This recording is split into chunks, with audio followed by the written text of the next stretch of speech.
नमस्कार। नमस्कार। Hello DD में मैं आपका स्वागत करता हूं। मित्रों, आज जिस शख्सियत से हम बातचीत करने जा रहे हैं उसका एक बहुत लंबा चौड़ा इतिहास रहा है। पिछले 60 साल का उनका इतिहास फिल्म इंडस्ट्री का, उनका सफ़र और हमारी फिल्म इंडस्ट्री का सफ़र 60 साल का, 62 साल का साथ साथ चला है। कुछ दिन पहले उनके पास एक चिट्ठी आई थी पाकिस्तान से, और उस चिट्ठी में उनके प्रशंसक ने कहा था कि मैं आपके इतिहास के बारे में तो बहुत कुछ जानता हूँ। आपने कब फिल्में शुरू की, कैसी फिल्में करते थे आप, किन किन फिल्मों में आपने काम किए, लेकिन आपके वर्तमान के बारे में मैं कुछ नहीं जानता। मैं जानना चाहता हूँ उस वर्तमान के बारे में। अपने उस पाकिस्तानी प्रशंसक को उन्होंने जो कुछ भी लिखा हो, लेकिन उनके वर्तमान को जानने की एक इच्छा मैं समझता हूँ आज उन सब में होगी जिन्होंने पुरानी फिल्में देखी हैं। और जिस कलाकार के साथ हम बातचीत करने जा रहे हैं, मैं आपका परिचय कराना चाहता हूँ उस 81 साल के नौजवान से। हमारे साथ हैं श्री चंद्रशेखर। चंद्रशेखर जी, आपका स्टूडियो में बहुत बहुत स्वागत। और जैसा कि मैंने कहा कि आपके चहेते जो आपके वर्तमान को आज जानना चाहते हैं, पाकिस्तान में बैठा हुआ आपका चहेता जानना चाहता है, हम यहाँ बैठ के जानना चाहते हैं कि एक ऐसी शख्सियत जिसने पूरे 65 साल की ज़िंदगी फिल्मों में जी है। 1942 या 1940 से पहले करीब आए थे आप फिल्म इंडस्ट्री में। 41 से आया हूँ। 41 में। तो 41 से शुरू हुई आपकी ज़िंदगी 1941 से, और आज तक लगातार चलती जा रही है। तो इस लंबे इतिहास की, जिस तरह से कि आपकी ज़िंदगी समांतर चली हमारी फिल्मों के, मैं आपके माध्यम से फिल्म इंडस्ट्री के बारे में जानना चाहता हूँ। आपके माध्यम से उन फिल्मों के जो बहाव आते गए, जिस तरह के रुझान आते गए, जिस तरह के परिवर्तन आते गए, उन्हें जानने की कोशिश हम करना चाहते हैं कि इस अपने 60-62 साल की ज़िंदगी को आप परिभाषित कैसे करते हैं, क्या समझते हैं इसके बारे में आप? विश्वनाथ जी, मैं बड़ा भाग्यवान हूँ कि इस नायाब प्रोफेशन में हूँ। नायाब इसलिए, यहाँ ज़्यादातर लोग इमोशनल और सेंटिमेंटल होते हैं और दूसरों के गलतियों को दरिया दिली से माफ़ कर देते।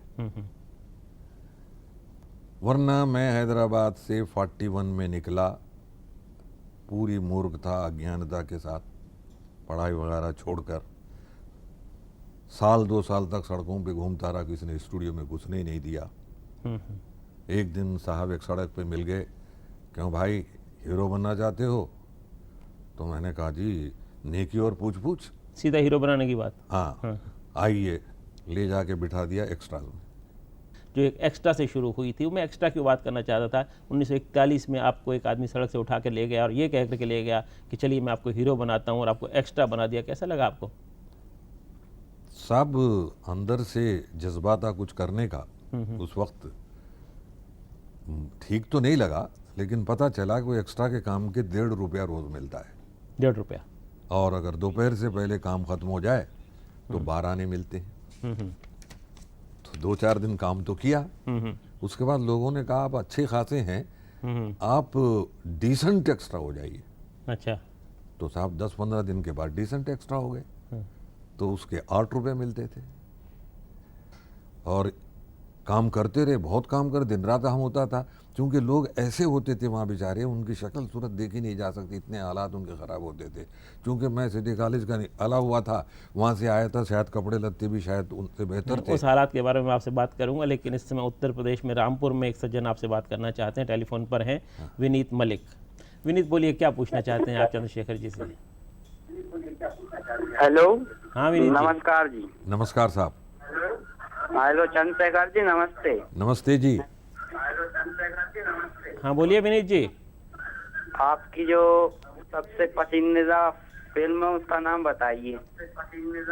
आपकी सबसे पसंदीदा फिल्म जानना चाहते हैं आपका हम। जो है सबसे आपकी सबसे पसंदीदा, सबसे अच्छी फिल्म जिसे आप मानते हो, कौन बढ़िया सी थी? गीत जो है, और सबसे बढ़िया गीत भी वो चाहते हैं, कौन सा था, बताएं उन्हें आप। सबसे बढ़िया गीत 2-3 थे। एक तो तस्वीर बनाता हूँ तस्वीर नहीं बनती, वो पहला गीत था जो मुझ पे पिक्चराइज हुआ था। बारादरी में था जो। बारादरी में।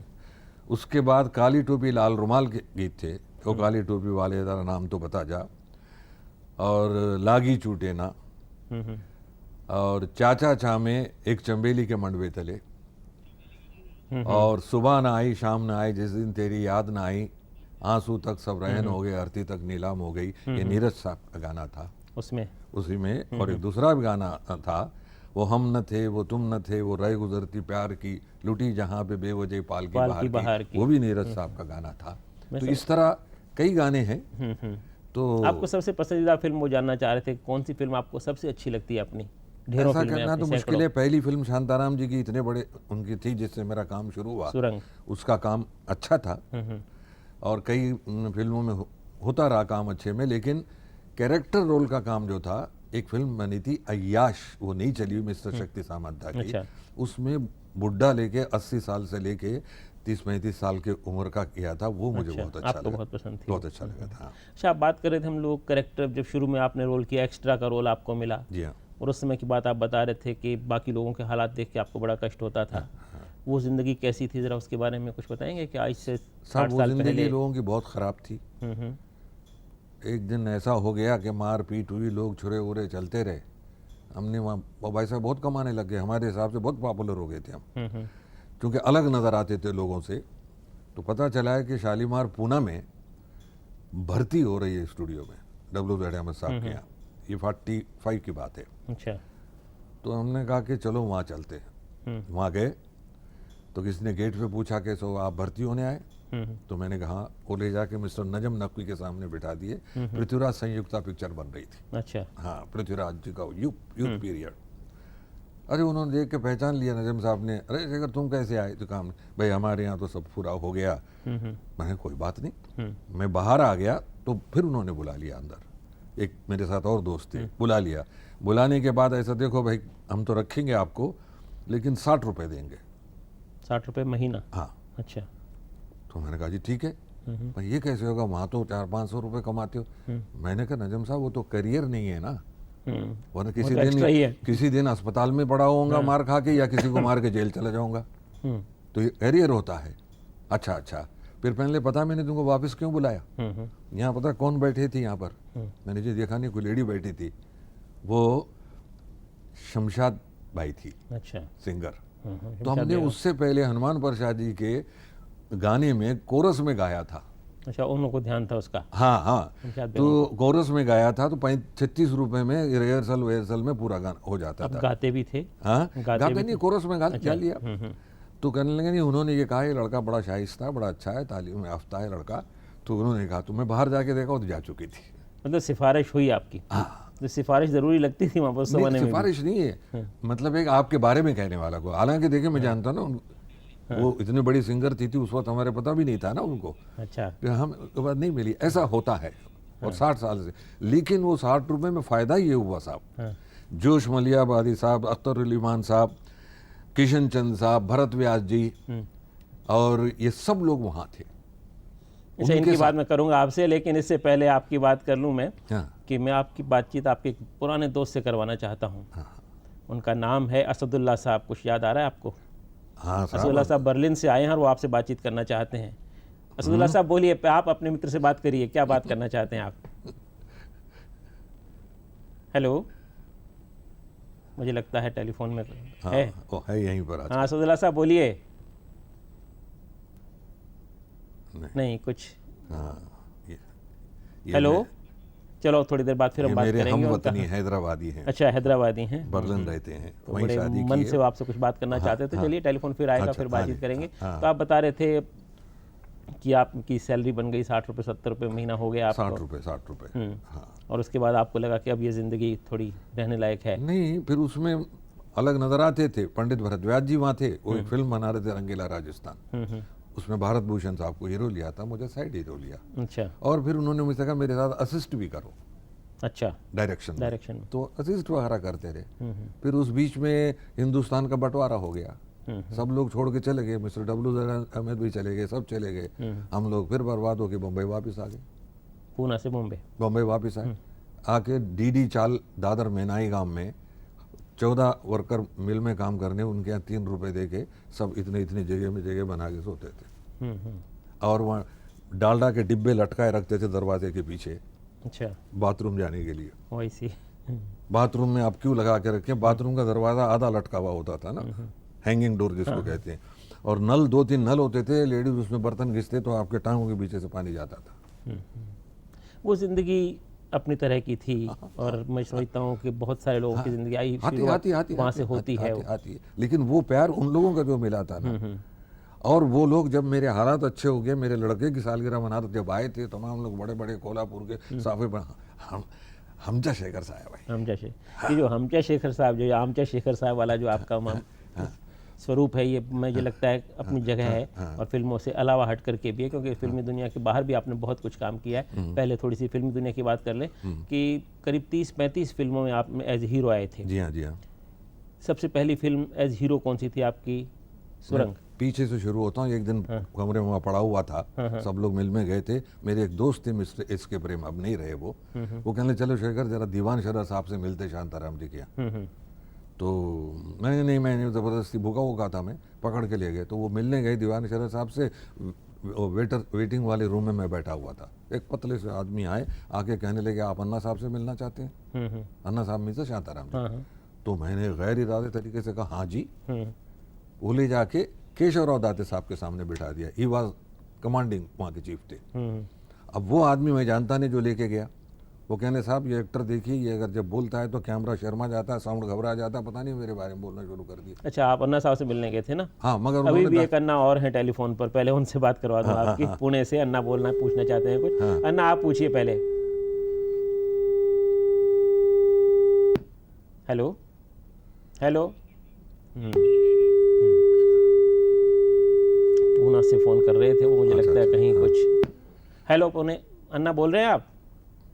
मुझे लगता है हमारी आवाज़ नहीं जा रही उन तक, तो आप अन्ना साहब की बात सुनाइए हमको, जो अन्ना साहब से आप मिलने चले गए। तो दाते साहब के सामने बिठा दिया इन्होंने और वो तमाम बातें कही जो मैं आपसे कहा। तो बहुत खुश हुए। कहाँ थे? मैंने कहा पूना में था, ये था। अच्छी बात है, नीचे ऑफिस में चले जाना।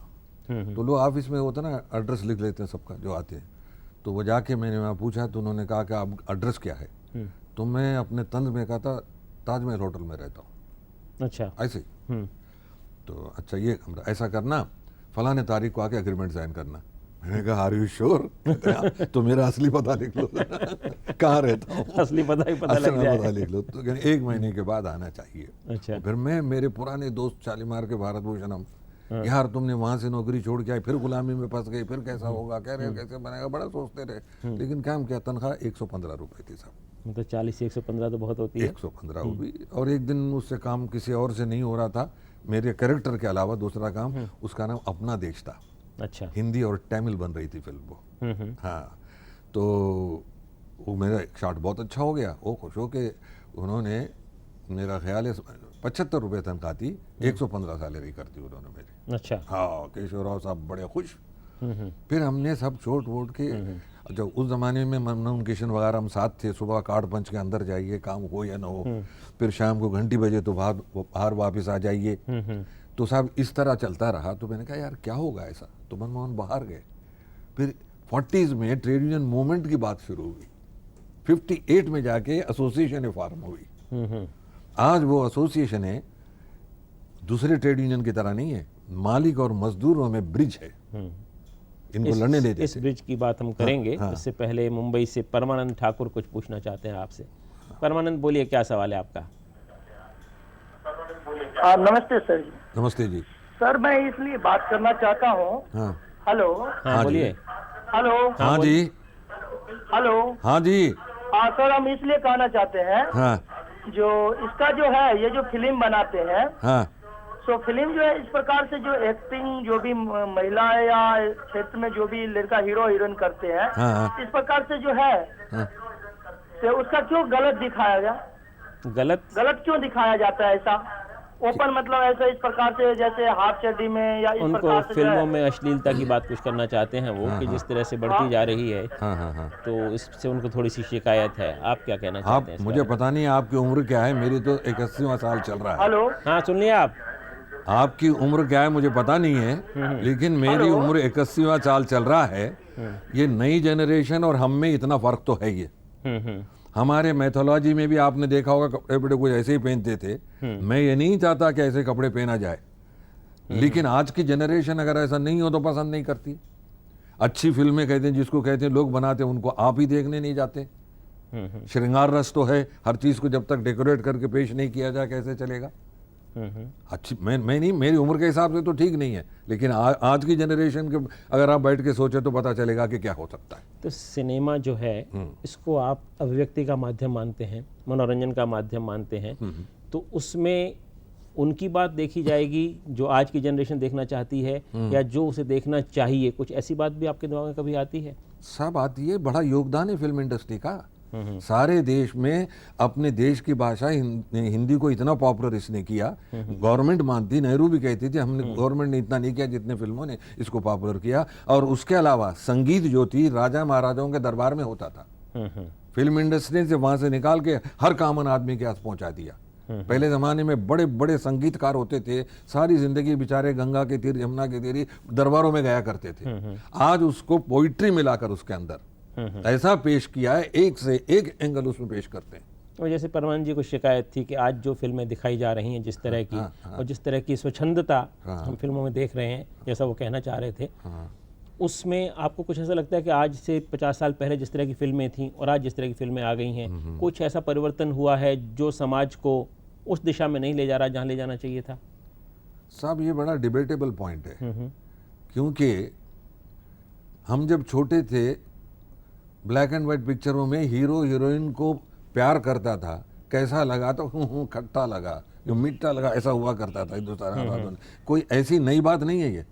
हाँ, तब भी होता था, तभी होता था, लेकिन अब इसको जरा डेकोरेट करके पेश किया जा रहा है। जब मैं हीरो काम करता था ब्लैक एंड व्हाइट पिक्चरें होती थी, जब हमने कैरेक्टर काम किया तो कलर फिल्में बनने लग गई हैं। जब मेरी शादी हुई थी मैं 14 साल का था, और उस वक्त घोड़ी पे बैठा के ले जा रहे तो गिर न जाए दूल्हा पकड़ रखा था। तो 14 साल में शादी करेंगे तो पुलिस पकड़ के ले जाएगी। आज नहीं, गिरता था, वापिस ही में डोली में दोनों को बिठा के लाए थे। आज शादी से पहले लड़की ससुराल जाके रहती है। फर्क तो आया। हाँ जी, वही तो जो सोसाइटी में हो रहा वही सिनेमा दिखाती है। अच्छा, ये नांदेड़ से भारती राव कुछ पूछना चाहते हैं आपसे। भारती बोलिए, क्या सवाल है? हेलो, आज कुछ टेलीफोन में गड़बड़ है साहब। हेलो। हाँ जी भारती बोलिए। हेलो। हाँ जी, आपसे हेलो। हाँ बोलिए भारती। आपने मुझे ऐसा सवाल करना है कि आपने बहुत पिक्चर में काम किया है, लेकिन आपको सबसे अच्छा पिक्चर कौन सा लगता है? इनका सवाल यह है कि बहुत सारी फिल्मों में आपने काम किया है। ऐसी कोई फिल्म बताइए जिसमें आपको लगे कि आपने सबसे अच्छा काम किया। सबसे अच्छा काम का तो अवसर अभी तक मुझे मिला नहीं है। जो हो सकता था रूटीन का काम मैं करता रहा हूँ। सुरंग फिल्म थी शांताराम जी की, मेरी पहली फिल्म थी। अभी मैंने इससे पहले ही बताया कि एक आज फिल्म थी, एक अजनबी फिल्म थी, काली टोपी लाल रुमाल थी। तो वैसे कई फिल्में थी, ऐसी बात नहीं है, लेकिन जैसा होना चाहिए नहीं हुआ। उस वक्त इतना स्कोप नहीं था काम करने का हम लोगों को, और जिस जरा लो बजट की फिल्में में काम करता रहा हूँ मैं, उसमें इतना स्कोप नहीं था। इसलिए सुरंग और ये 2-3 फिल्में जो बताया वो मुझे काफ़ी अच्छी लगती हैं। अच्छी लगती है मुझे। अच्छा, एक दौर था आपका जब आप हीरो की तरह काम करते थे, उसके थोड़े दिनों बाद ही आपने फिल्म खुद बनाने का निर्णय कर लिया। जी हाँ। और आपने 2 फिल्में बनाई थी, जैसे चाचा आपकी एक फिल्म थी जो आपने खुद बनाई, लिखी भी खुद, डायरेक्ट भी खुद की, एक्टिंग भी खुद की, सब कुछ उसमें आपने खुद किया था। क्या कारण था कि आपको फिल्म बनाने की इच्छा हो गई बजाय इसके कि आप एक्टिंग की तरफ ज़्यादा जोर देते? देखिए, जो फिल्मों में जो आता है ना, वो आदमी एम्बिशियस आदमी होता है। और यहाँ पर किसी पर कोई पाबंदी नहीं है, कोई भी आदमी कुछ भी बन सकता है। आपको यहाँ नहीं पूछते आपका बाप कौन है, आपकी जात कौन सी है, आपका धर्म क्या है, कौन से स्टेट से आए, कोई नहीं पूछता। आप क्या बेच सकते हैं, आप बेच सकते हैं। और सीखने के लिए ये बात मैं फिर पूछूंगा, क्योंकि भागलपुर से एक सज्जन आपसे बात करना चाह रहे हैं, मनोज कुमार जी। मैं चाहता हूँ पहले वो बात कर लें। मनोज बोलिए, क्या पूछना है या क्या बात करनी है आपने? हेलो जी, मेरा क्वेश्चन ये है कि यदि फिल्मों में हम लोग गांव वाले जाना चाहें, एक्चुअली मैं गांव से बोल रहा हूँ। हाँ बोलिए। तो उसके लिए क्या क्या फैसिलिटी है? फैसिलिटी, पैसे कम खर्च हो, ये मैं जानना चाहता हूँ। ये फिल्मों में आना चाहते हैं मनोज कुमार जी, और एक गांव में रहते हैं, और उनका कहना ये है कि मैं किस तरह पहुंच सकता हूं फिल्मी दुनिया में, और क्या फैसिलिटीज़ मिल सकते हैं, कम से कम खर्चे में, कम से कम दिक्कत में मुझे प्रवेश मिल जाए फिल्मी दुनिया में। जी देखिए, प्रवेश की तो कोई गारंटी नहीं करता। हजारों लाखों आते तो उनमें से एक आध राजेश खन्ना या अमिताभ बच्चन होते हैं। वो आपको रिस्क हाथ में लेके आना पड़ता है। और आपको इतना जजमेंट होना अच्छा, जरूरी पहले है। असदुल्ला साहब बीच में कह रहे हैं कि मेरे से पहले बात कराइए, कराइए। तो असदुल्ला साहब फिर हैं टेलीफोन पर। बोलिए असदुल्ला साहब, क्या बात करना चाहते हैं अपने दोस्त से आप? हेलो। Yes please. जी बोलिए। जी जनाब, आदाब। आदाब। हाँ। चंद्रशेखर साहब, हाँ जी। पिछले 60 साल से आप हिंदुस्तानी फिल्म इंडस्ट्री की हिस्ट्री है जी हाँ। और आपका बड़ा कंट्रीब्यूशन है। अब जो फिल्म इंडस्ट्री में चेंजेस आए हैं उसके बारे में आपका क्या कहना है? जो चेंजेस इस समय आए हैं। जनाब, आप तो जर्नलिस्ट हैं। फिल्म इंडस्ट्री में वही चेंजेस आ रहे हैं जो सारे सोसाइटी में आ रहे हैं। फिल्म इंडस्ट्री सोसाइटी से पिकअप करके आपके पेश करती है, उसको डेकोरेट करके। और बाकी तो ये फिल्म इंडस्ट्री ये यूनिवर्सिटी है, इसमें आप जो सीखना चाहे आप सीख सकते हैं अगर आप चाहें तो। क्योंकि हर चीज का जानना जरूरी है किसी फिल्म बनाने में या काम करने में। किस वक्त कौन से विषय को आपको टैकल करना है आपको पता नहीं है, मगर स्कोप बहुत है सीखने के लिए। ये असदुल्ला साहब, चंद्रशेखर जी कह रहे हैं कि जो सोसाइटी में हो रहा है वो फिल्मों में आ रहा है। आप कुछ और जानना चाहेंगे और कुछ बात करना चाहेंगे? मुझे एक और बात चंद्रशेखर साहब से पूछनी थी जी। कि उन्होंने अपने बारे में कभी भी कुछ भी नहीं लिखा है और उनका ताल्लुक फिल्म इंडस्ट्री के हमारे बड़े बड़े फनकारों के साथ पिछले 60 साल से है। क्या उनका इरादा इस सिलसिले में कोई किताब या कुछ लिखने का है? मैं आपकी बात उन तक रखता हूँ। वो ये पूछना ही चाह रहे हैं कि आपने अपने बारे में कभी कुछ नहीं लिखा और फिल्म इंडस्ट्री से आपका बहुत लंबा बहुत पुराना रिश्ता रहा है और लोगों से भी बहुत पुराना रिश्ता रहा है। कुछ इरादा आपके मन में है कि ऐसी कोई किताब आप लिखना चाह रहे हों जो लिखें, जिससे कुछ ऐसी बातें दुनिया को पता चलें जो नहीं पता हैं और जो जब पता होनी चाहिए? नहीं, ये बात कई दोस्तों ने, जर्नलिस्टों ने, सबने ही कहा है। लेकिन ऐसा लगता है अपने बारे में लिखने के लिए आदमी अगर पॉपुलर हो तो अच्छा होता है। क्योंकि ऐसा नहीं कि किताब लिख दिया पढ़े रह जाए। हालांकि मेरी 63 इयर्स में जो कुछ मैंने इंडस्ट्री को दिया है उससे कहीं ज़्यादा इंडस्ट्री ने मुझे वापस दिया। प्यार, मोहब्बत, इज्जत, अहमियत। मैं इस मामले में 100% सेटिस्फाइड आदमी हूँ। फिर मैं रिपीट करके करता हूँ, ये बहुत ही वंडरफुल प्रोफेशन है। सिर्फ आपको इतना मालूम होना चाहिए आने से पहले कि आप क्या कर सकते हैं, इतना तो आपको जजमेंट होना चाहिए किसी हद तक। आप घर से एक्टर बनने निकले, देखे कि मैं अमिताभ बच्चन की टांग तोड़ दूंगा, पर यहाँ आने के बाद पता चलता ऊंट पहाड़ के नीचे से गुजर गया। अच्छा। हाँ, आप सारे मोहल्ले के 4 आदमी ने कहा आप बड़े खूबसूरत हैं, आप बहुत अच्छे गाते हैं, फलाना, उस चक्कर में आ गए। लेकिन आपकी तरह सैकड़ों हजारों आज स्कूल और कॉलेजेस से सब यहाँ आ रहे हैं लोग तमाम। हाँ, तो इस बारे में बात करते हैं हम। हाँ। पुणे से मुकुंद देशपांडे फोन पर है इस समय। मैं चाहता हूँ पहले वो बात करें। मुकुंद बोलिए, क्या सवाल है आपका? हॅलो. जी जी हाँ, हाँ नमस्कार चंद्रशेखर जी. नमस्कार साहेब।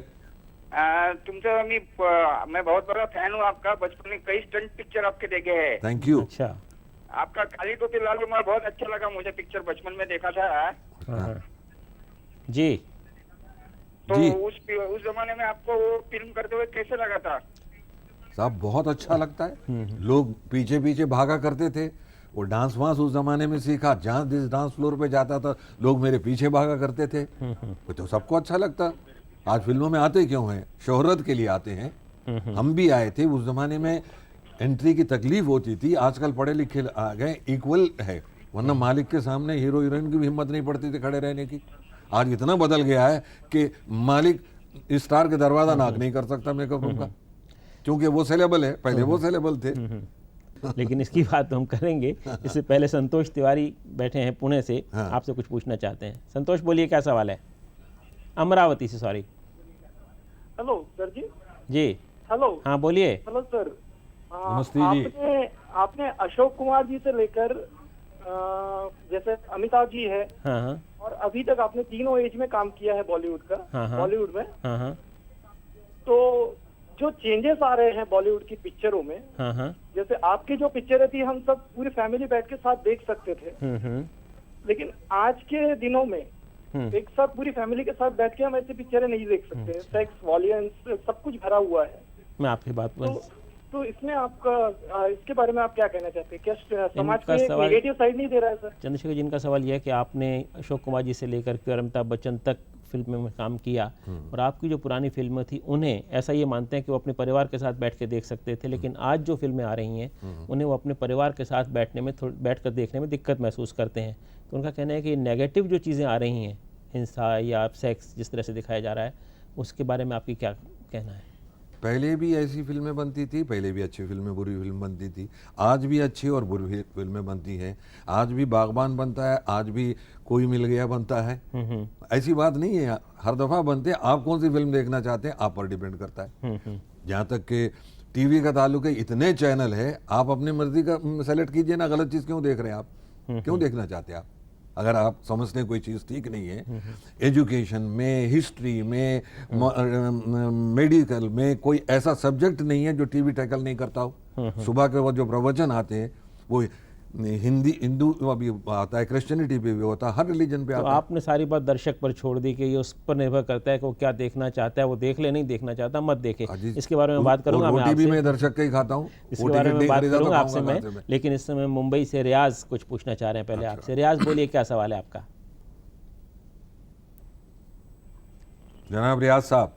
आदाब जनाब। आदाब जनाब। अल्लाह आपको बहुत लंबी उम्र दे। आमीन। और ये आपसे पूछना था, आपकी जवानी का राज क्या है? आपकी जवानी का राज क्या है? हाँ, और दूसरा सवाल? ऐसा सवाल है जनाब। हाँ दूसरा सवाल ऐसा है जनाब जी, बोलिए। कि हमारे दोस्त देवी शर्मा जी के साथ आपका राबिता कैसा रहा काम करने का? अच्छा, ये दो बातें पूछने थे। एक तो आपकी दो लाइनें, हाँ, एक चमेली के मंडवे चले, हाँ, वो भी सुनाइए। वो भी सुनवा देंगे।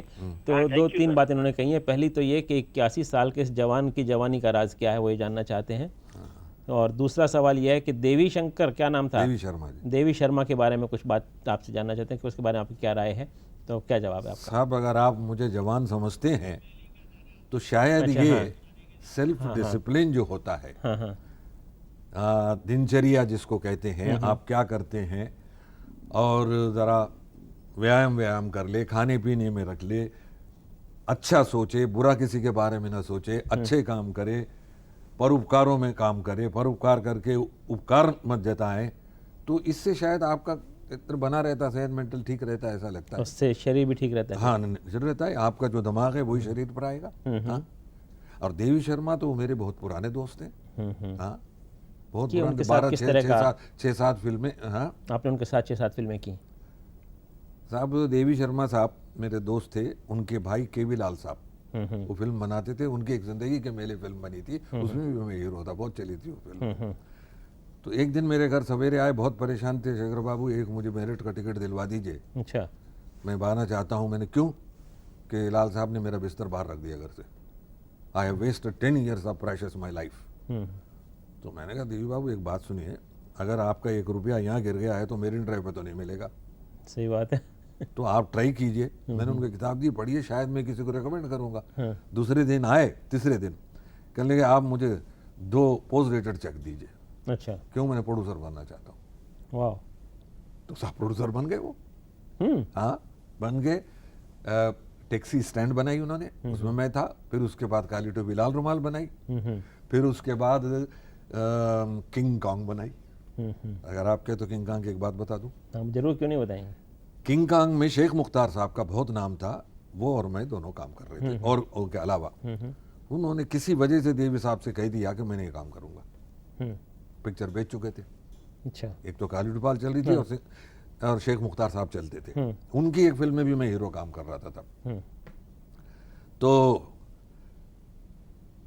इन्होंने कहा यार अब क्या होगा। डिस्ट्रीब्यूटरों ने कहा कि भाई, उन्होंने छोड़ दिया, हम नहीं करेंगे। और ढूंढते ढूंढते फिर एक पहलवान को पकड़ लिया जिनका नाम दारा सिंह साहब था।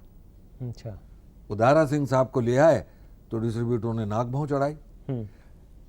तो फिर उन्होंने एक अल्टरनेट बताया, यार देखो हम अकोमोडेट कर लेते हैं, आपका दोस्त हीरो है चंद्रशेखर, उसको भी इसमें डाल लीजिए। मैं नहीं था, सॉरी, उसमें उसको डाल लीजिए, तो फिर हम थोड़ा अकोमोडेट कर लेते हैं।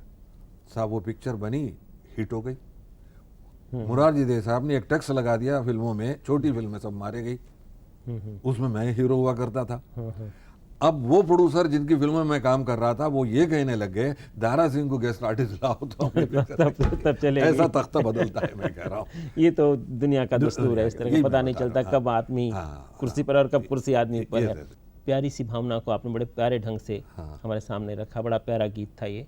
प्यार की बात शुरू से होती रही है, अब भी हो रही है, लेकिन आज जिस रूप में प्यार दिखाया जा रहा है फिल्मों में, उसके बारे में आपका क्या कहना है? क्योंकि आपने जिस बारीकी से बात कहलवा दी, या जिस तरह की एक्टिंग आपने अपने किरदार से करवा ली, और आज जिस तरह की बातें होती हैं, गाने जिस तरह के आते हैं, जिस तरह का उनको फिल्म में फिल्मीकरण होता है, उसके बारे में क्या कहना है? घूम फिर के हम वहीं आ जाते हैं, जैसे सब समाज में चल रहा है वही चलता है। पहले आपने देखा होगा फिल्में बनती थी, खासकर कलकत्ते की फिल्में, लड़की वहाँ खड़ी, लड़का यहाँ है, वो लड़की कह रही कि छोड़ो मुझे, हाथ भी नहीं लगाए पड़ा कर आपने देखा होगा ना। आज वो आ गया है कि साहब किसी बात के मतलब एक हो जाता है सिस्टम। अब सड़कों में भाई बहन गले वले मिलके, पहले तो सवाल भाई बहन गले वले मिलने का कहीं होता ही नहीं था। तो ये जो समाज में बदलाव आ रहे हैं, बदलाव आया, वही बदलाव यहाँ आ रहा है, उसमें कोई फर्क नहीं है। मैंने आपको शायद मैं बताया था, अपने तेंदुलकर साहब जो है, विजय तेंदुलकर साहब, उनसे किसी प्रेस वाले ने पूछा कि साहब ये आप इतना वायलेंस दिखाते फिल्मों में, ये अच्छा लगता है आपको? कहने साहब जो आज वायलेंस फिल्मों में दिखाया जाता, जो सोसाइटी में होता, उसमें 20% ही है ये। नहीं, ये तो तेंदुलकर साहब की बात अपनी जगह सही हो सकती है, और आप भी अपनी तरह से सही बात कह रहे हैं कि जो समाज में है वो हम दिखा रहे हैं।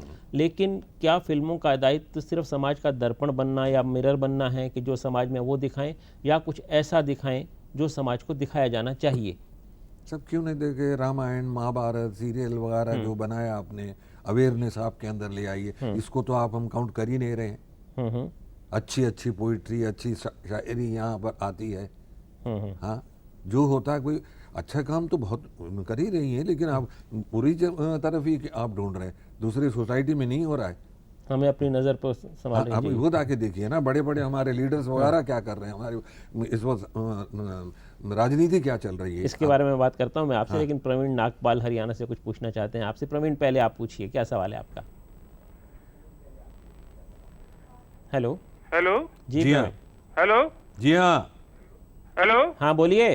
हाँ जी, ये चंद्रशेखर जी नमस्कार। नमस्कार साहेब। हाँ जी, ये जो पुराने कलाकार होते थे पहले, हाँ, वो बिना ट्रेनिंग के भी मतलब अच्छे आज तक उनको याद किया जाता है, लेकिन जो आजकल जो एक्टर्स हैं वो ट्रेनिंग करके भी इतना अच्छा मतलब उनका नाम नहीं। इनका कहना भैया ये प्रश्न बहुत अच्छा है। पहले जमाने में हर आदमी इंक्लूडिंग अशोक कुमार साहब और दिलीप कुमार साहब हर चीज कैमरे के सामने सीखते थे, यहाँ तक के कॉन्फिडेंस गेन करना भी सीखा जाता था। आज का बच्चा नर्सरी स्कूल से पोइट्री पढ़ना शुरू करता है, फिल्में देखता है, एक्टिंग स्कूलों में जाता है, और क्या कहते हैं अपना वीडियो में बैठ के अपने देखता है, लिटरेचर पढ़ता है, तो उसको है। मगर आजकल आपने देखा होगा बहुत अच्छा परफॉर्म करते हैं लड़के लड़कियां। फिल्म इंडस्ट्री ने बहुत तरक्की की, फोटोग्राफी तो वर्ल्ड क्लास की आजकल, और यहाँ पर किसी पे पाबंदी नहीं है। एक कैंटीन बॉय इस वक्त इंडिया का टॉप सिनेमाटोग्राफर है, जिनका नाम मेहता है। वो खुद कहते हैं, इसलिए मैं कह रहा हूँ, मैक्सिमम करते हैं, ये स्कोप यहाँ पर है। महबूब खान साहब भाला पकड़ खड़े रहते थे, इतने बड़े हो गए। नहीं, उनका कहना है कि पहले जो एक्टर आते थे, उनकी एक्टिंग में जो उनको डेप्थ दिखाई देती थी वो आज नहीं दिखती नहीं, पहले वैरायटी थी। दिलीप कुमार साहब का मतलब ऐसी एक्टिंग करेंगे, ऐसे कपड़े पहनेंगे, राज कपूर साहब मतलब ऐसा पहनेंगे, भारत भूषण साहब मतलब ऐसा पहने। आज हर एक्टर के कपड़े लत्ते, वो ड्रेपरी सब एक ही जैसा होता है, ये तो है। और म्यूजिक भी आपका वही होता है। पहले म्यूजिक में मेलोडी होती थी, आज म्यूजिक में रिदम होता है। फर्क इतना हो गया, लेकिन फिर भी मिला जुला के इन्होंने पोइट्री के साथ जिस तरह संगीत को पेश करते हैं वो एडमायरेबल है। अच्छा, मेलोडी और रिदम के अंतर को आप कैसे समझाएंगे? आपने जो फिल्म बनाई, चाचा बनाई थी, या स्ट्रीट सिंगर बनाई थी, जिस चाचा का जो गाना हमने सुना उसमें काफ़ी गति है, वो पहली बार थी। उससे पहले बड़े धीरे धीरे डांस हुआ करते थे भगवान दादा की स्टाइल में, और आपने उसमें गति ला के दी। आज वो गति फिर हमें दिखाई दे रही है फिल्मों में। तो जो बात आपने 50 साल 40 साल पहले की थी वो आज हो रही है, या कुछ नया हो रहा है? नहीं साहब, वही हो रहा है, मगर कुछ जमाने के हिसाब से हो रहा है। जैसे 38 साल में आज में सब फर्क इतना था कि पहले वो जो आप करते थे समझ में आता था। अगर सिर्फ गाना देखे तो पता भी नहीं चलता कौन लड़का कौन लड़की डांस कर रहे हैं, इतना फास्ट हो गया है, रिदम और हो गया, लेकिन उनको पसंद आता है। आजकल की जनरेशन ऑडियंस क्या होती मालूम है? 12-13 से लेके 20-21 साल की ऑडियंस है। इससे ऊपर के लोग आपको मिलेंगे नहीं, मेरी उम्र का तो मिलेगा नहीं आपको वहाँ पर। और आपकी उम्र के लोग काम कर रहे हैं उनके लिए। काम कर रहे हैं। चल बहरहाल अशोक नांदेड़ से कुछ पूछना चाहते हैं आपसे। अशोक बोलिए, क्या सवाल है आपका? हाँ जी अशोक जी, हेलो। नमस्ते सर। नमस्ते जी। हाँ हाँ बोलिए। हाँ, मेरा सवाल यह है कि आप पहले पिक्चर में काम करते थे, आज भी क्या इरादा है आगे काम करने का? आगे आप किसी फिल्म में आ रहे हैं क्या, उनको भी जानना चाहते हैं वो? भैया बात क्या है, मेरी उम्र काफ़ी हो चुकी है, उतनी मेहनत उतना नहीं हो सकता, रातों में जगा नहीं जा सकता, दौड़ धूप करना गिरना नहीं हो सकता है। तो मेरे उम्र को जो सूट करता वही अगर काम हो तो करता हूँ, वरना मैं नहीं करता। मैं बड़ा संतुष्ट आदमी हूँ अपने जीवन में। मेरे बच्चे, बच्चों के बच्चे, उनके बच्चे, मैं पढ़ नाना हूँ। और क्या है, मेरे बच्चे अलग रहते हैं, खुशहाल हैं। एक लड़का क्वालिफाइड है मैनेजर, एक लड़का मेरा सीरियल बनाता, आजकल भाभी वगैरह उसके चल रही है जैसा होता है। मेरी लड़की है, उसकी लड़की डॉक्टर है। और लेकिन मुझे आपका मन नहीं करता कि अब किसी और फिल्म में काम करें, या मतलब? भाई करूँ का मतलब यह है कि शरीर साथ दे तो करूँ ना, वरना से करके क्या कैसे करूँगा बताइए? काम खराब नहीं करूँगा। अगर मैं आप मुझे बता दीजिए 80 साल के ऊपर का आदमी, कितने आदमी काम कर रहे हैं आप बता दीजिए जरा। लेकिन आपके पास अभी भी प्रोड्यूसर आते हैं तो मुझे कहते हैं कभी जज है, कहीं बने हुए ऐसे काम कर लेते हैं। उससे ज्यादा करके डिस्टर्ब करने वाली बात होती है लोगों को। इच्छा तो होती है, अगर मैं एक्टर हूँ और थोड़ा सा कामयाब भी रहा हूँ तो हर आदमी को अपने एक्सपोजर होता है कि क्योंकि लोग जाते हैं तो पहचानते हैं। जैसे अमिताभ ये कहा करते हैं कि अब वो अपनी उम्र की फिल्में करना चाहते हैं। और की भी उन्होंने, मतलब तो वही वो तो अभी 60 साल के हैं ना। मैं तो 80 साल का हूँ। और ये भी बात मैं बता दूं, मेरे यहाँ छोटे छोटे मुशायरे और कवि सम्मेलन बहुत होते थे। बड़े बड़े इंडिया के टॉप लोग आया करते थे। एक दफा हरवंश राय जी भी आ गए थे, हरवंश राय जी भी। अच्छा हाँ। तो आगे बात खत्म हो गई, ये 59 या 60 की बात है। उसके बाद एक दिन हम ताज में ब्लो अप में बैठे, 2-3 दोस्त थे हमारे पर, सिंगानिया वगैरह। तो में एक लंबा सा लड़का आया, गुरु शर्ट पहन के, यूँ हाथ में ला के कहता है कि नमस्कार नमस्कार, आपने मुझे नहीं पहचाना? मैंने कहा नहीं, मेरा नाम अमिताभ बच्चन है, मैं फिल्मों में काम करने आया, मैं अपने पिता के साथ आपके साथ आया। वो लड़के में अभी तक नम्रता है साहब, इतनी ऊंचाई तक, इतना ऊंचाई होने के बाद punctuality is the last word. समय से पहले पहुंचते हैं हमेशा। अरे करेक्ट, हर चीज का जैसे होता है ना, किसी के इंटरफियर नहीं करना, हम नहीं करना, अपना काम करके, इसलिए इतना लंबा चल, इतनी बड़ी पोजीशन, इज्जत, अहमियत मेरे इस 63 ईयर्स में तो मैंने किसी का नहीं देखा। अच्छा, इस बीच रविंद्र घोरपड़े डोंबिवली से कुछ पूछना चाहते हैं आपसे। रविंद्र बोलिए, क्या पूछना है आपने?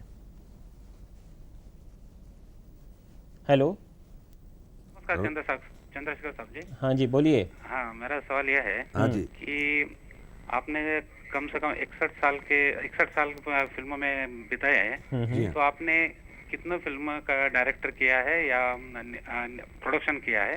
और दूसरा ऐसा है कि आपके जमाने में जब आप काम करते थे तो आपके कौन से हीरो आदर्श थे आपके सामने, ये मुझे बताइए। 2 सवाल है साहब। एक तो पहला तो ये है कि कितनी फिल्मों का डायरेक्शन या प्रोडक्शन आपने किया, और दूसरा ये है कि जब आप फिल्मों में आए थे और आपने एक्टिंग शुरू की तो आपके आदर्श कौन से हीरो थे?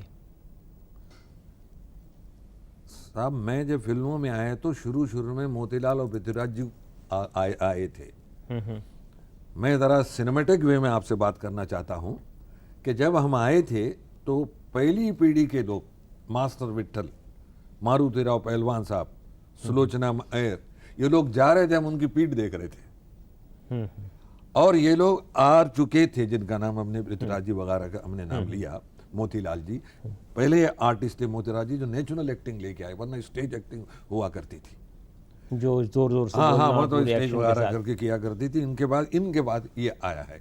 तो कहने का मेरा मतलब क्या है, आदर्श वगैरह, मैं अच्छी एक्टिंग करता हूँ, बुरी एक्टिंग करता हूँ, मैं नहीं करता हूँ, मैं किसी की नकल मैं नहीं करता। नहीं, कुछ आइकन्स होते हैं जिनको आप आदर्श मानते हैं कि भाई वो बहुत अच्छे एक्टर थे, आप उन जैसे एक्टिंग करें या ना करें अलग बात है। देखिए जैसे अशोक कुमार साहब की थी, वो मेहनत करके पर का काम किया करते थे। बलराज साहनी साहब थे, और ये संजीव कुमार साहब थे, हालांकि सब जूनियर थे ये, लेकिन ये लोग सब सीरियसली काम करने वाले लोग थे। जैसे होता है ये अपना, बाकी तो जब दिलीप कुमार साहब, ये सबके सब लोग हैं, हमारे कंटेम्प्रेरी है, हमसे जरा बात के भी है ये। ये लोग 40-44 वगैरह में ये आए हुए हैं। शुरुआत वहीं से हुई। पहले क्या था, मालिक के सामने किसी की हिम्मत नहीं पड़ सकती थी आने जाने की, और उस वक्त हीरोइन जो है, सुना है हमने, हीरोइन को राखी बंधवा देते थे हीरो से। अच्छा, ताकि अभी आप रोमांटिक सीन क्या करेंगे आप? ये दिलीप कुमार साहब और पृथ्वीराज साहब ने बदला। अच्छा, अनंत पाटिल जलगांव से कुछ पूछना चाहते हैं, पहले उनसे बात कर लें। अनंत बोलिए, क्या सवाल है आपका? नमस्ते सर। नमस्कार साहब। आज की पीढ़ी में आपको कौन सा हीरो अच्छा लगता है? आज नई पीढ़ी के कौन से हीरो को आप पसंद करते हैं? हो कई हैं, अब जने आमिर खान है, कई हैं, आजकल के सारे लड़के लड़कियां बहुत अच्छा काम करते हैं। कोई ये तो बहुत सामान्य बात है। परफॉर्मेंस है, एक्टिंग है, मतलब एक वैसी बात नहीं, करेक्ट है। मैं कहता हूँ सभी जितने कर रहे हैं, आप टीवी में देखिए ना क्या काम कर रहे हैं लोग। आपको कौन पसंद है? नहीं, पसंद का मतलब साहब मैं ऐसी बात नहीं, आप तो ऐसे ही पूछ रहे हैं कि कौन सा बच्चा आपको ज्यादा पसंद है घर में। अच्छा, सब अच्छे लगते हैं। कोई किसी वजह से अच्छा है, कोई किसी वजह से अच्छा है, कोई डांस बहुत अच्छा करता है, कोई परफॉर्म अच्छा करता है, कोई किसी की डिलीवरी अच्छी है, मगर है तो सबके सब जानते हैं अपना काम क्या है। वरना आप यहाँ टिक ही नहीं सकते आजकल, पहले टिक सकते थे, अब नहीं टिक सकते। हाँ, कमजोर एक्टर चल जाता था एक्ट्रेस, नहीं चलते वो। या डांस भी तो ऐसे ऐसे होता था ना। कंपटीशन बहुत ज्यादा हो गया है। कंपटीशन बहुत ज्यादा है, बहुत ज्यादा कंपटीशन है, पहले इतना नहीं था, होगा। अच्छा, एक और चीज बहुत बड़ा परिवर्तन जो आया ना, कोई आदमी अगर एक्टर बनने है तो बोलते भाई क्यों भाई हीरो बनने आए हो? कहते हैं हाँ, बड़े थोबड़ा तो देखो, थोबड़ा तो देखो। आज ये हुआ कि वो पाटकर साहब ने और देवगन साहब ने तो इनकी छुट्टी करके रख दी सबकी, कि थोबड़ा वोबड़ा कुछ नहीं होता, परफॉर्म इंटेंसिटी आप क्या काम कर सकते हो, उन्होंने प्रूव करके रख दिया। अब वो चीज़ आई है सामने।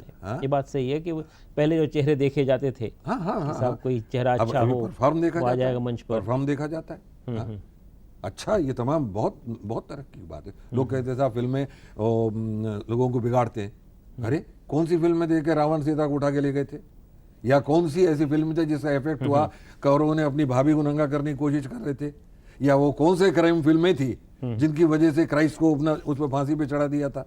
ये तो समाज है, अच्छे बुरे लोग हमेशा रावण राम सब रहते ही हैं, ऐसी बात नहीं है। देखिए, अजय अमरावती से पता नहीं कौन से राम या रावण की बात करना चाहते हैं। अजय, आप बोलिए, क्या सवाल है? हेलो जी। हाँ जी।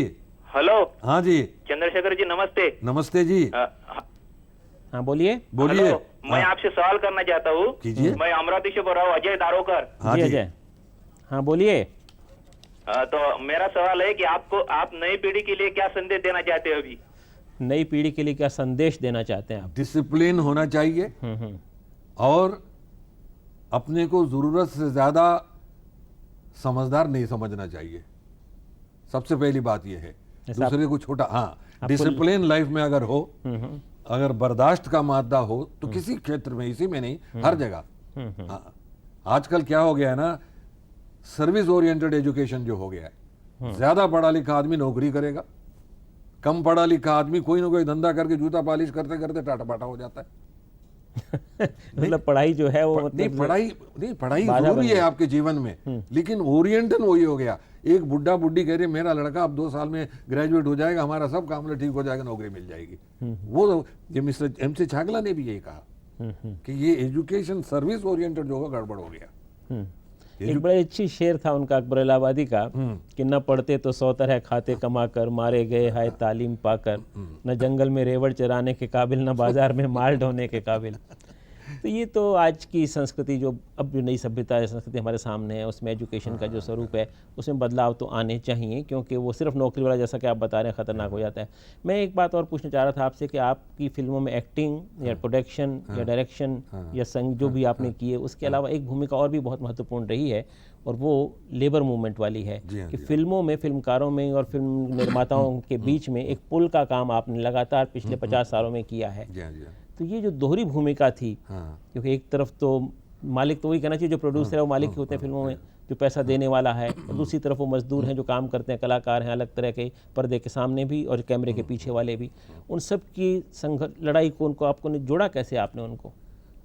आपको झगड़ा नहीं हुआ ना? इमोशनल लोग होते हैं। आज एक वर्कर, उनके चपरासी के घर में भी शादी हो रही है तो मालिक उसके कंधे पे हाथ रख के कहता कि मेरे यूनिट के आदमी की शादी हो रही। इसी तरह एक नौकर झगड़ा हो जाए, वो झगड़े में दिन भर की शूटिंग डिब्बे से इतना डिब्बा खोल दे तो बर्बाद हो जा सकता प्रोड्यूसर, वो नहीं करता। फिल्म का मजदूर कभी स्ट्राइक पे नहीं जाता, तोड़फोड़ नहीं करता है। और अगर स्ट्राइक तो नहीं होता, कहीं अगर लॉकआउट हो जाए वो अपने इक्विपमेंट वगैरह को साफ करके जाता कि बाद में आके हम काम करेंगे। ये वर्कर ये है कि मालिकान का झगड़ा किसी से होता है तो ये साथ जाते हैं। पिछले दिनों वर्करों ने, जूनियर आर्टिस्टों ने, कारपेंटरों ने, स्पॉट बॉयज ने कहा कि साहब ये पायरेसी के साथ लड़ रहे हैं, आप लड़िए, हम अपना 2% आपको इसमें देते लगाने के लिए। आप बता दीजिए दुनिया में कोई ऐसा धंधा है? ऐसी बहुत सारे उदाहरण हमारे सामने है कि फिल्म वालों की, अब तो इतने नहीं है लेकिन पहले बहुत थे कि बहुत अच्छी ज़िंदगी शुरू में रही, लेकिन बाद में आखिर के जो दिन थे बड़ी गुर्बत में बीते, बड़ी दिक्कत में बीते। मैं एक बात बताऊं साहब, आर्टिस्ट एसोसिएशन का ट्रस्ट है, वो आज मिनिमम 40 या 50 हज़ार रुपया पर मंथ से सबकी सेवा कर रहे हैं, बांट रहे हैं। कहीं उसमें मर चुके हैं जो बांट नहीं, सेवा कर रहे हैं। बांटना ही वल्गर होता है, ऐसी बात नहीं है। तो वह उनके लिए ऐसी ज़्यादा तकलीफ नहीं है, लेकिन उसमें इमोशनल ब्लैकमेलिंग भी होती है। हाँ, लेकिन वो इंतजाम और हो रहा है। हाँ, अभी हम देखते हैं, अभी सुरैया जी है, इतना उनका वो हुआ है, कोशिश यही हो रही कि उनके नाम का ट्रस्ट बना जाए, उनका नाम हमेशा जिंदा रहे, और उस ट्रस्ट का आर्टिस्ट, जो कि वो आर्टिस्ट रही है थ्रू बचपन से 4 साल से लेके, उनके नाम से अगर पुराने आर्टिस्ट जो हैं उनको कंफर्टेबल लाइफ अगर कर सकते हैं तो उनकी आत्मा को भी शांति पहुंचेगी। तो आप कुछ फिल्म इंडस्ट्री की तरफ से इस तरह दिशा में कुछ कोशिश कर रहे हैं कि सुरैया की जो पैसा था उसके ट्रस्ट वगैरह बन जाए? कोशिश तो सभी कर रहे हैं, देखिए क्या होता है। हाँ, क्योंकि मेरा जहाँ तक ख्याल है, in the absence of will that money should come to industry, यानी इंडस्ट्री में मतलब है कि उनके नाम का ट्रस्ट बनना चाहिए, और उनके नाम के ट्रस्ट के लिए ऑफिस या किसी चीज़ की ज़रूरत ही नहीं है, क्योंकि आर्टिस्ट तो जो है इनका बेस्ट ऑफ द ऑफिस है, स्टाफ है, सब कुछ है वहाँ पर, वो इंडिपेंडेंट रहे, वो उनके कंट्रोल में रहे। हाँ, ताकि इंडस्ट्री के लोगों की तरफ से कुछ और सहायता मिल सके। इसलिए कहना साहब, हमारे ट्रेड यूनियन में वो ट्रेड यूनियन नहीं है, मालिक और मजदूर की जॉइंट डिस्प्यूट सेटलमेंट कमेटी है, एम्प्लॉयर एम्प्लॉइज की, 2 एपेक्स बॉडीज की, दोनों बैठ के झगड़े करते हैं, हार्डली कोई कोर्ट में जाता है। बहुत बहुत धन्यवाद चंद्रशेखर जी कि आपके माध्यम से कुछ ऐसे काम भी हो रहे हैं जिसे हम फिल्मेतर कहा करते हैं, लेकिन आपका 62 साल का ये जो सफ़र था, इसकी थोड़ी सी झांकी हमने आज यहाँ पाने की कोशिश की, उसके लिए मैं आपका बहुत बहुत आभारी हूँ। बहुत बहुत धन्यवाद। आपका भी मैं आभारी हूँ साहब। थैंक यू, नमस्कार, शुक्रिया।